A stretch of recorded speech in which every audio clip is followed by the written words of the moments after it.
Something you said in an interview this week got me thinking. You said that when you came back to WWE, there were goals that you had in your mind, but some of those, like teaming with John Cena, were not goals that you even thought were possible. And I wondered in that vein, main event and crown jewel with Roman Reigns, was something like that in your goals? Nope. No, I have certain things. Literally, like I tried to be pretty general. I'm actually going to look at a couple of them right now.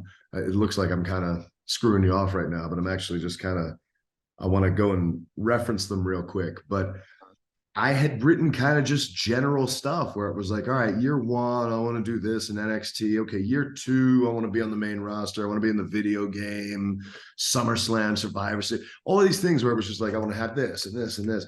But like, I might have put like, all right, this championship this year or this, whatever. But I'd never really gotten super specific about things because it was like you don't know what's on the table, what's available. And like as far as like now wrestling for the WWE championship at Crown Jewel in basically year one of being on the main roster, well, I guess it's just the beginning of year two, excuse me, we missed it by like a month. It's pretty wild. Definitely not something that I expected, not something that I had foreseen. And here we are doing it anyway. So yeah, man, I think it's important and necessary to kind of have goals and things to look at. But my God, I'm jumping the gun as far as some of this is concerned for where I've got my my WWE and my WWE championship match set up for. On SmackDown, we had the contract signed with you and Roman. I don't want to put. It felt like that was a test for the LA Knight character of like, you've been the LA Knight character with everybody. Now it's with Roman. It's in a contract sign. It's the biggest situation so far, and it couldn't have gone any better. You walk past them. You sit at the top of the head of the table. How much input did you have in some of the stuff that went on in that segment that kind of made it feel so electric? I mean, look, a lot of that stuff's a conglomerate of effort. I have a lot of ideas for things that, of course, there's a team here and all that stuff. But at the end of the day, you can have all the best damn ideas, but if you can't execute it, none of those ideas mean a damn thing. So at the end of the night, it was a matter of me going out there, executing the thing, and making it happen. And if you feel it went over well, and a lot of people do, then I think I did my job. So I was going to bring up Paul Heyman. He's obviously very heavily involved with Roman stuff whenever he does stuff. What's he been like to work with so far? I mean, look, Paul Heyman obviously has been in the business for a good long time. He's got a great mind for the business. I would say he's got the mind of a thoroughbred and the body of a guy who just thoroughly eats all the bread. But he's like I said, he is a guy who is invaluable to the business. I'll just say that. Some people know that you briefly were in developmental a decade ago. Some people don't. Obviously, it didn't work out. In your mind, why did that not work out then compared to obviously what is working out in spades now? It's not in my mind. I can tell you exactly why it didn't work out. Okay. Without getting too deep into the details, me and the at the time head coach from about day one did not get along. I was pretty much told from day one, I expect to hate you. At which point I'm thinking, well, then why the hell am I here? And so for about a good 12 months, then it was just me poking the bear and him, hating me and this, that, whatever. And it went back and forth until finally my ass was out a year later. But, I was told on my way out, we think you're very talented.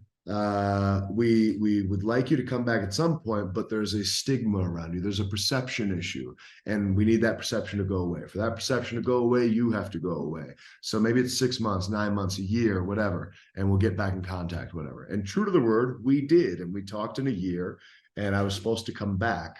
But at the time, where I was working was offering me money that I had never seen in my life. And when you're talking about a guy who'd been broke for the first 10 years of my wrestling career, working odd jobs and stuff, just trying to get by, seeing a couple extra zeros on the page was pretty damn attractive. And so I said, I'm going to stay here and keep doing this for a couple years. And so me and WWE kind of did a dance for the next 3 years where it was like I'd check in with them. Hey, you know, what's the offer? Ah, we're offering you this. Okay, well, this company's offering me this, so I'm going to stay. And then the next year it was the same thing. And the next year it was the same thing. And then it was just kind of like, all right, well, then communication broke down and it was like, all right, screw this, you know, whatever. And, you know, I kind of went about my business. I think I ended up in NWA. Then the pandemic happened and all this stuff. And I was pretty sure that my window of opportunity was over. And lo and behold, that was wrong. And I happened to strike at the just, I guess, the perfect time. And here I came in the door, and I basically said, give me 3 months, 3 months to make an impact, to make a dent. And if you don't think that I'm doing my thing, then you can send my ass home. And well, here we are about almost 3 years later, and they haven't sent me home yet. I don't think you're in any danger of that happening. Hey, you never know. When that happened in 2013 or 2014, you left. 2014. Did that put a chip on your 2014? Did that put a chip on your shoulder to kind of go? Oh, hell yeah! I mean, I already had a chip on my shoulder anyway, because at that point I'd been 10 years deep in the business and felt like I had been overlooked way too many times unnecessarily when I was looking around. And look, different regimes are going to have different ways of staffing this place, but you know, it looked to me like they were just trying to staff up like a modeling agency for a while. There's a bunch of guys who had like really good looks and whatnot, but like couldn't really bring it. So for me, it was just like, man,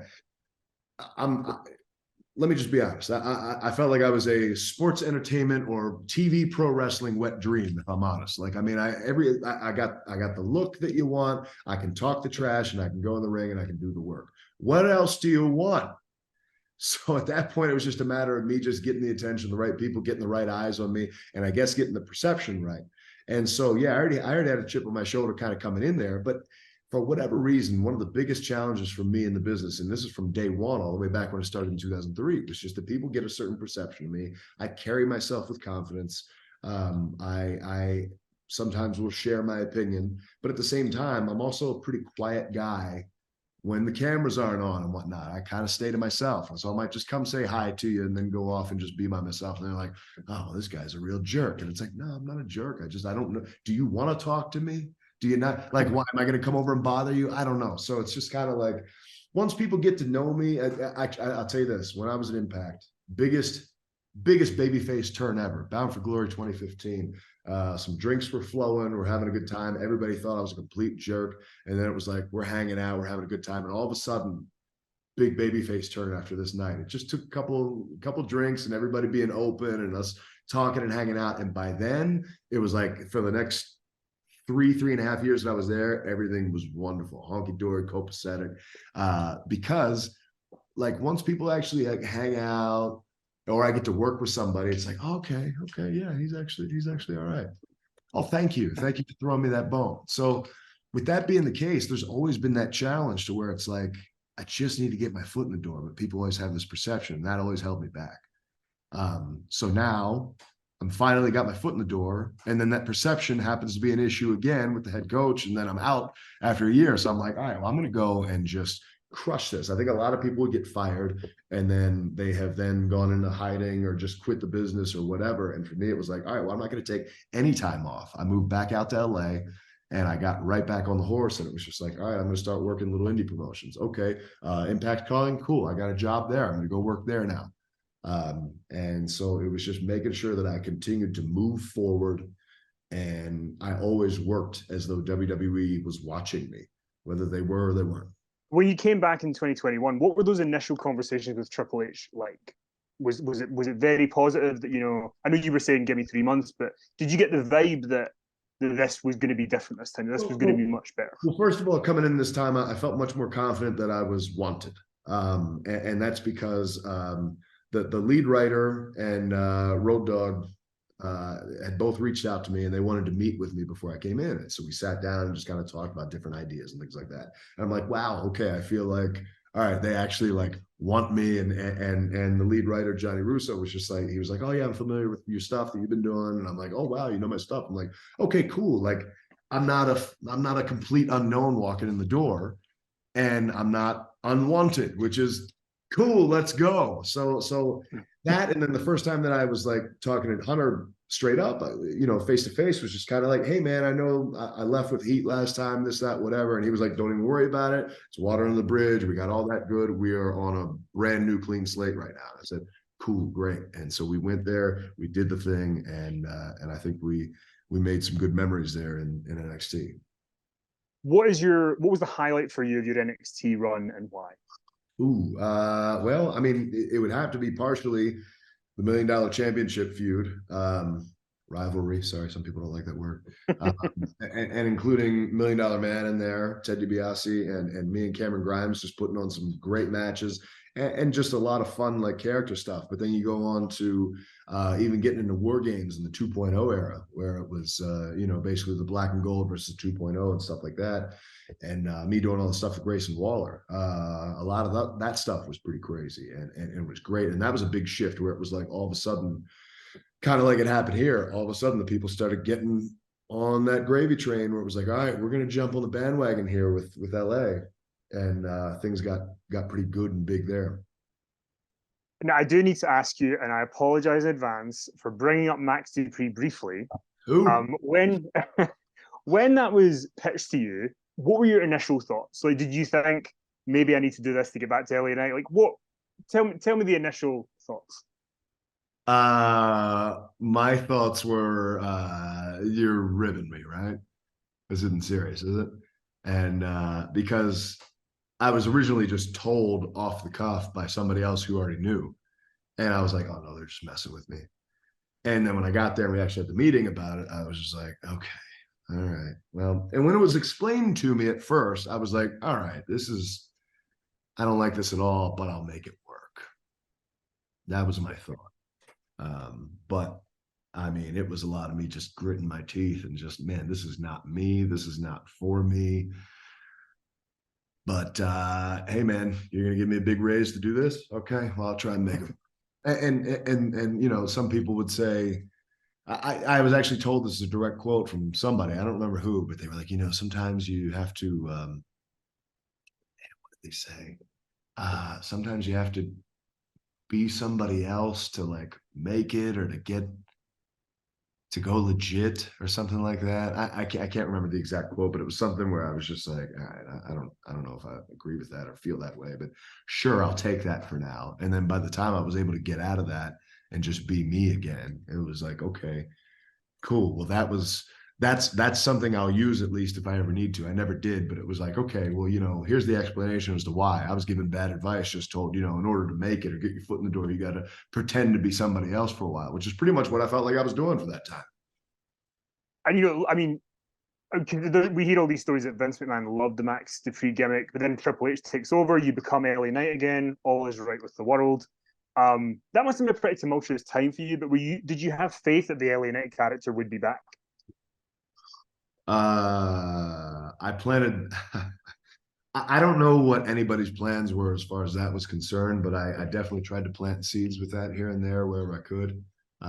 Because I know that once it was said that Hunter was in charge of creative in July of 2022, LA Knight started trending on Twitter, and which it kind of shocked me. But I took a screenshot of that and I sent it to him, and I was just like, maybe there's something to this. And so, look, now whether that actually affected anything or not, I don't know. But the moment that it was presented to me, my reaction was, F yeah, please. Like yesterday, let's go. I do want to touch a little bit on Bray Wyatt. All the stories about him have been so great and all that kind of stuff. And you were his last opponent, and you got to work with him for a while. Do you have any sort of nice experiences or nice memories you can share with us of your time working with Bray? I can't speak to anything particularly personal. I mean, like he and I weren't like best friends or anything, but like I could just tell via the interactions and every reaction and interaction that everybody had with him, like nobody ever had a bad word to say about him. He was always cool with everybody in the back. Everybody got along with him swimmingly beyond. And I mean, just super family man. I mean, seeing him with his kids and stuff was always cool. He was very good with that stuff. As far as me and him, I mean, it was just a friendly professional relationship, and we just went out there and did our thing. I was given a lot of trust to just kind of do me, be me, and make the most of my time. And so there were no real limits or handcuffs put on me as far as like, hey, I'm going to go out here and just do whatever. And a lot of times I don't like to go over what I'm going to say before I go out there, because for me, it's not fresh. It's not authentic if I'm going to be like, oh, hey, I'm going to say this. Blah, blah, blah. So like I was given a lot of leeway and a lot of trust in that regard, where it was just like, all right, hey man, whatever you want to say, just wing it. Cool. Okay. Just three last questions for you. I wanted to ask about, you obviously you weren't on WrestleMania this past year, and then people were kind of buzzing about LA Knight in LA that weekend. Then you come to London and Money in the Bank. People are, I mean, everywhere you went in London around wrestling fans, it was. I feel like I was hearing "yeah" in my sleep. It was just constant. Do you think that stuff actually, while you might not have been on WrestleMania or won the Money in the Bank match, that stuff actually helped the kind of groundswell for you continue to build and build? I'm sure it probably did in some way. People always want what they can't have. And I think that was maybe even some of the trepidation with just pulling the trigger on that was, well, this might be a flash in the pan. This might be, something to where like if we give them what they want, then maybe they're going to turn on it. And it's like, well, okay, well, at least let's do it. I don't know. That's my thought process with it. But for me, did that help in some way? Maybe. I don't know. Maybe it added to it. Maybe it would have been cooler if I won Money in the Bank. Maybe it wouldn't have. I don't know. Bottom line is, here I am in a situation that if you look at how the year started, and hell, if you even look a little bit further than that and you look at how my main roster run started, I have no business being here right now. But the bottom line is I willed it into existence. I made it this way. And it helped having everybody come with me, just saying, hey, man, we want this guy. We demand this guy.